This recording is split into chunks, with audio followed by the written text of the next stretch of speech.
आज सभी हम लोग नारायणी विद्यापीठ में छठ का सांकेतिक महापर्व मना रहे हैं। सबको पता है कि छठ बिहार का मुख्य पर्व है और इसे लोक आस्था का पर्व माना जाता है। लोक आस्था का पर्व इसलिए कि छठ एक ऐसा पावन और पवित्र पर्व है जिसकी शुद्धता और जिसका आचरण में उतारने का जो मर्यादा है यह सर्वविदित है। बिहार और उत्तर पूर्वी जो उत्तर प्रदेश का हिस्सा है या पूर्वांचल का क्षेत्र है या बिहार का जो डायस्पोरा जो विभिन्न राज्यों में और देशों में जाकर लोग बस चुके हैं वो लोग छठ पर्व को करते हैं। हम सबको नई पीढ़ी में ये इसलिए आवश्यकता है बताने की कि हम अपनी परंपरा के मूल रूप को जानें और समझें। छठ पर्व का महत्व इसलिए और ज़्यादा बढ़ जाता है कि इस पूरी पद्धति में आप देख रहे होंगे जो बच्चियों ने पूरा पर्व किया, कोई कर्मकांडीय व्यवस्था नहीं है, कोई पांडित्य पूर्ण जो है वो पंडित जो समाज है जो समय समय पर जो कर्मकांड को बढ़ावा देते आए थे उनकी आवश्यकता इसमें नहीं पड़ती है। इस पर्व में मंत्रोच्चारण करने के लिए किसी पंडित की आवश्यकता नहीं पड़ती, किसी आचार्य की आवश्यकता नहीं पड़ती।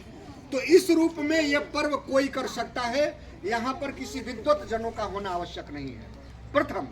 दूसरा, यह पर्व लिंग से परे है। इस पर्व को ज्यादातर स्त्रियां करती हैं लेकिन पुरुष भी करते हैं।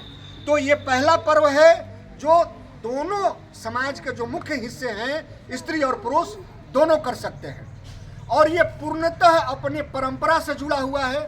मनुष्य के अंदर कोई बंधन न हो इसलिए जो पर्व करती हैं, जो छठ करती हैं महिलाएं, उन्हें परबैतिन कहा जाता है। तो परबैतिन का वस्त्र आमतः कहीं से सिला हुआ नहीं होता है, वो बंधन रहित तो होता है।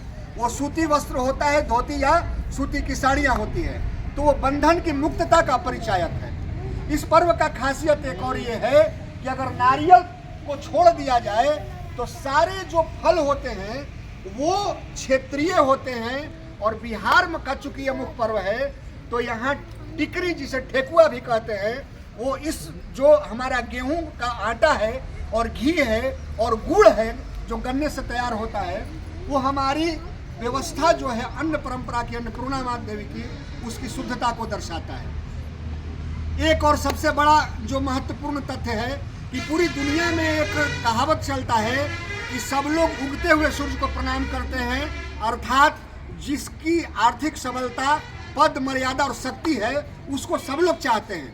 लेकिन बिहार का जो छठ पर्व है ये बताता है कि हम डूबते हुए सूर्य को भी प्रणाम करते हैं। तो प्रथम अर्घ जो होता है वो डूबते सूर्य का होता है और अगले दिन का जो छठ का जो पर्व होता है वो उगते हुए सूर्य का होता है। तो बच्चों ध्यान देंगे कि हमें किसी भी परिस्थिति में समाज के किसी भी व्यक्ति को छोड़ना नहीं चाहिए, या तो उसकी सफलता की सितारा डूब रही हो या फिर वो सूर्य जैसा चमक रहा हो। किसी भी परिस्थिति में हमें सबके साथ रहना चाहिए। वैसे इसका धार्मिक मान्यता ये है कि सूर्य भगवान की दो पत्नियां, एक प्रत्युषा और दूसरा उषा, तो संध्या में जो संध्या अर्घ होता है वो भी सूर्य भगवान की पत्नी को अर्घ होता है और जो सुबह का जो अर्घ होता है उषा देवी जो सूर्य नारायण की पत्नी है उनका अर्घ होता है। फिर एक संशय होता है, बच्चे को अभी पूछते हैं कि अच्छा सर ये सूर्य भगवान की पूजा है तो फिर छठी मैया का गीत क्यों गाया जाता है? समझ में नहीं आता है कि सूर्य कैसे और छठ कैसे। तो ये सबको मालूम है कि माँ पार्वती का जो छठा रूप है वो छठी मैया कही जाती है और माँ पार्वती की छठी रूप छठी मैया सूर्य भगवान की बहन है। तो वस्तुतः छठ पूजा जो है वो सूर्य भगवान और उनकी बहन को पूजने का पर्व है, उनके आराधना का पर्व है। तो ये पर्व आरंभ कैसे हुआ इसका सबसे प्रमाणिक उदाहरण सब लोग जानता है। महाभारत में एक पात्र था कर्ण।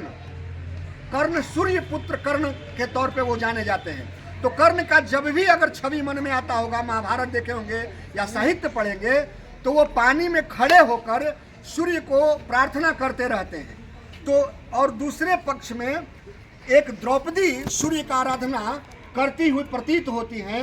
तो द्रौपदी सूर्य भगवान से अपने परिवार के सबलता का, परिवार के स्वास्थ्य का और बेहतरी का जो है वो आकांक्षा रखती हैं और सूर्य जो है वो पराक्रम को मांगते हैं और बल को मांगते हैं, और भगवान सूर्य उनको वो देते हैं।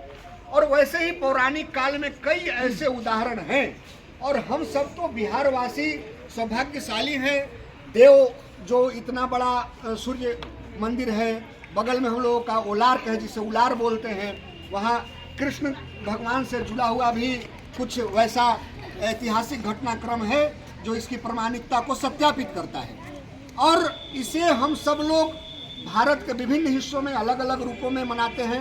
मिथिला में कुछ और कहते हैं, भोजपुरी में कुछ और कहते हैं। गीत का भी एक प्रारूप अपना अलग है। इसकी गीत भी एक ऐसी छटा बिखेरती है जो लोगों को स्वतः आकर्षित करता है और भावों में जोड़ देता है।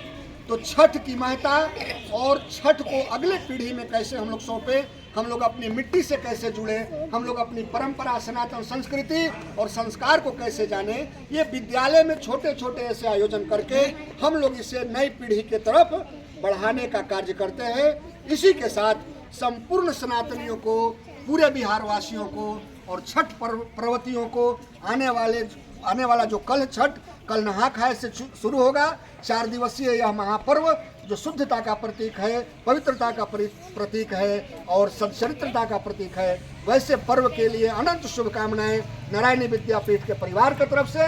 और इन सारे बच्चों ने जो इतना अच्छा आयोजन किया, इतना संगीत गाया, और ऐसे ऐसे छोटे बालक जो धोती कुर्ता पहने हुए हैं, जो हमारी पारंपरिक वेशभूषा है, जो साड़ी है, इसको भी हम अगले पीढ़ी में कैसे धीरे धीरे आगे ले जाएं।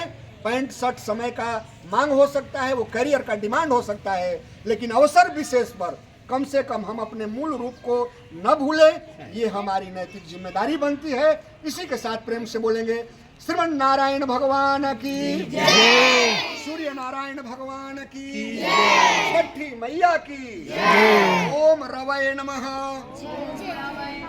ओम भास्कराय नमः, ओम सूर्याय नमः, आदित्यस्य नमस्काराणि ये कुर्वन्ति दिने दिने आयुर्प्रज्ञाबलं वीर्यं तेजस्तो शान्त जायते। जय सूर्य नारायण भगवान, जय श्री।